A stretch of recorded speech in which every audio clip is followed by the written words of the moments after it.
I was thinking, and I was kind of hesitant about asking y'all a pretty no-brain question, but I have to ask you anyway. So, how many of you guys actually heard the infamous jailhouse quote, when you do the crime, you do the time? Now, how many of y'all actually believe it? My main objective today is to brainwash you. Brainwash you with the truth. The truth that'll override all them false perceptions, all them negative words, and all this time you've been wasting on expecting the worst and hoping for the best. Let me tell you about the power of positive thinking. I was incarcerated with a guy. He had a co-defendant. They both was locked up with 2 counts of murder. Being that they caught the charges in a small populated town, the state was seeking the death penalty. Now, let me get some honest feedback from you guys. If you was in a situation like that, facing the death sentence, 2 counts of murder, on the opposite race, will actually stay positive throughout the whole time. It's understandable. As the story goes on, the other guy, not the one I'm talking about, his co-defendant, during his entire stay in the county jail, he carried on awful. He intimidated people. He jumped on people. He threatened people over the payphone. He disrespected officers. Had a stacked record of DRs which followed him to court. But the other guy, he was the total opposite.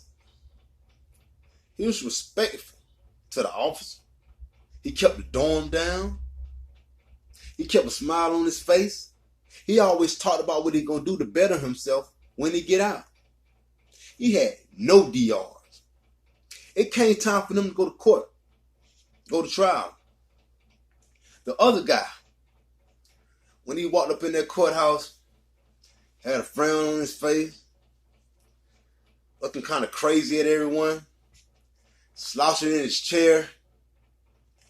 His whole character was on display for everyone to see it, for everyone to judge it.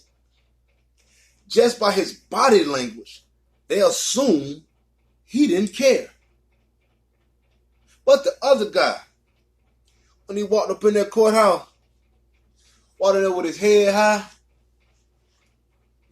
walking with confidence, smile on his face every day, speaking to everyone every day, speaking to the jury.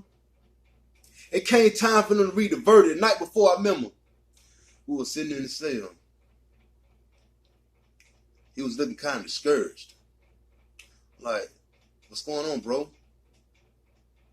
Like, man, they showed images of the victims today.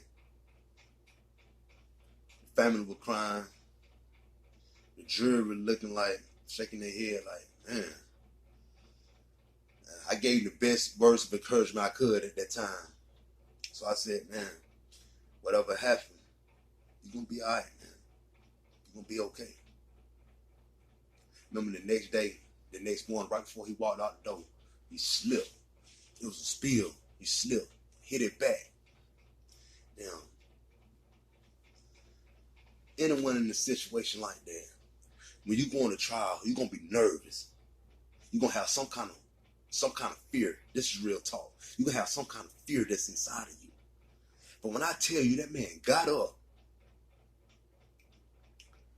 wiped himself off, and turned around and waved at everyone before he left out that door, it did something to me. I was like, man. But that man know.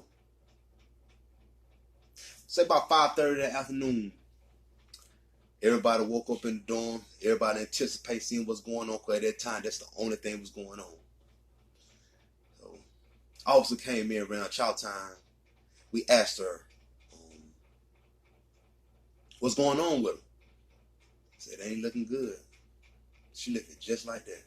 Say about 15 minutes later,